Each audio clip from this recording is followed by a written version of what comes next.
ನಮಸ್ಕಾರ ವೀಕ್ಷಕರೇ, ಮತ್ತೊಂದು ಹೊಸ ಮಾಹಿತಿಯೊಂದಿಗೆ ತಮಗೆಲ್ಲರಿಗೂ ಸರ್ವಜ್ಞಾನ ಫಾರ್ ಯು ಯೂಟ್ಯೂಬ್ ಚಾನಲ್ಗೆ ಸ್ವಾಗತ. ಈ ವಿಡಿಯೋದಲ್ಲಿ ತಿಳಿಸ್ಕೊಡ್ತಾ ಇರೋ ಮಾಹಿತಿ ಏನಂತಂದರೆ, ಯಾರೆಲ್ಲ BPL ಕಾರ್ಡಿಗೆ ಹೊಸದಾಗಿ ಅರ್ಜಿಯನ್ನು ಸಲ್ಲಿಸಬೇಕು ಅಂತ ಹೇಳಿ ಮಾಡಿದ್ರು, ನಂತರ ತಿದ್ದುಪಡಿ ಮಾಡಬೇಕು ಅಂತ ಹೇಳಿ ಮಾಡಿದ್ರು, ಅಂಥವ್ರಿಗೆಲ್ಲ ಇದು ಒಂದು ಭರ್ಜರಿ ಗುಡ್ ನ್ಯೂಸ್ ಆಗಿರುತ್ತೆ. ಆ ಒಂದು ಮಾಹಿತಿಯನ್ನು ಈ ವಿಡಿಯೋದಲ್ಲಿ ತಿಳ್ಕೊಳ್ಳೋಣ. ವಿಡಿಯೋನ ಶುರು ಮಾಡೋಕ್ಕೂ ಮುನ್ನ ತಮಗೆ ಒಂದು ಸಣ್ಣ ರಿಕ್ವೆಸ್ಟು, ಚಾನಲ್ಗೆ ಯಾರೆಲ್ಲ ಹೊಸಬರಿದ್ದೀರೋ ಸಬ್ಸ್ಕ್ರೈಬ್ ಮಾಡ್ಕೊಂಬಿಟ್ಟು ನೋಟಿಫಿಕೇಶನ್ ಬಟನ್ ಆನ್ ಮಾಡಿಟ್ಕೊಳ್ಳಿ. ಇಲ್ಲಿ ಹೊಸದಾಗಿ ಮತ್ತೆ ತಿದ್ದುಪಡಿ ಮಾಡುವುದಕ್ಕೆ ಬೇಕಾಗಿರುವ ದಾಖಲೆಗಳು ಏನೇನಂತಂದರೆ, ಕುಟುಂಬದ ಎಲ್ಲರ ಆಧಾರ್ ಕಾರ್ಡ್ ಬೇಕಾಗಿರುತ್ತೆ.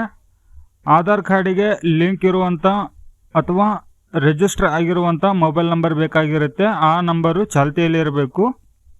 ಮತ್ತು ಜಾತಿ ಮತ್ತು ಆದಾಯ ಪ್ರಮಾಣ ಪತ್ರಗಳು ಬೇಕಾಗುತ್ತೆ. 6 ವರ್ಷದ ಒಳಗಿನ ಮಕ್ಕಳಿದ್ದರೆ ಜನನ ಪ್ರಮಾಣ ಪತ್ರ ಬೇಕಾಗತ್ತೆ.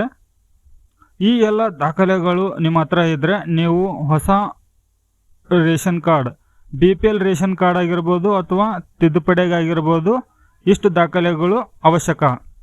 ಇನ್ನು ಅರ್ಜಿಯನ್ನು ಎಲ್ಲೆಲ್ಲಿ ನೀವು ಸಲ್ಲಿಸ್ಬೋದು ಅಂತ ಅನ್ನೋದಾಯ್ತಂದರೆ, ಗ್ರಾಮವನ್ನು, ಬೆಂಗಳೂರುವನ್ನು, ಬಾಪೂಜಿ ಸೇವಾ ಕೇಂದ್ರ, ಕರ್ನಾಟಕವನ್ನು, ಜೊತೆಗೆ CSC ಸೆಂಟ್ರ್ಗಳಲ್ಲಿ ಅವರು ಕೂಡ ರೇಷನ್ ಕಾರ್ಡ್ ಏನಾದರೂ ಫ್ರಾಂಚೈಸಿಯನ್ನು ಪರ್ಚೇಸ್ ಮಾಡಿದರೆ ಅಲ್ಲಿ ಕೂಡ ನೀವು ಅರ್ಜಿಯನ್ನು ಸಲ್ಲಿಸ್ಬೋದಾಗಿದೆ.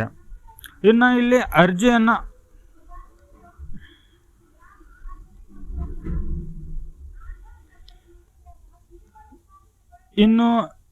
ಅರ್ಜಿ ಹೊಸದಾಗಿ ಸಲ್ಲಿಸೋದಾಯ್ತಂದರೆ ನೀವು BPL ರೇಷನ್ ಕಾರ್ಡಿಗೆ ಅರ್ಜಿಯನ್ನು ಸಲ್ಲಿಸ್ಬೋದಾಗಿದೆ. ಇಲ್ಲಿ APL ಆಗಲಿ ಅಂತ್ಯೋದಯ ಆಗಲಿ ಅವಕಾಶ ಕೊಟ್ಟಿಲ್ಲ. ಹೊಸ BPL ರೇಷನ್ ಕಾರ್ಡಿಗೆ ಮಾತ್ರ ಅವಕಾಶ ಕೊಟ್ಟಿದ್ದಾರೆ.